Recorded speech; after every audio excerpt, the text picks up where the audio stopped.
Deməli 4 göz W212 3 sadə motordur. Pirbo ilə yanımıza yaxınlaşıb. Usta bax buna 3 kontak sveça qoyub. Sual vermək lazımdır. Niyə? 3 kontak sveçanın özdə giydirmə bir sveçadır. Bunu ora qoymağın hansı məntiqi əsası var? Kompresor deyil, bir şey deyil. Plusdakı bax bütün sveçaların bax hamısını belə açmışam bax. Nə güc eləmişəm, nə də bir şey. Yəni əllə bağlanılıb belə bir şey. Motorun kompresi də çölə vurur. Kompresorda itirdiyənə maşını salır pirboya.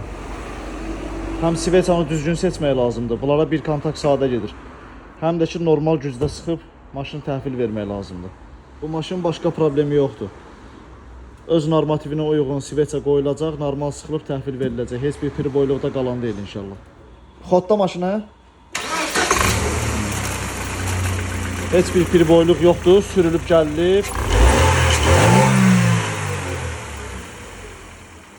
Tam ideal vəziyyətdədir. Heç bir detal dəyişilmədi, sadəcə öz normativinə uyğun dediyim kimi sveçalar qoyulub, normal sıxılıb, müştəriyə də təhvil verilir. Bu maşının heç bir problemi yoxdur.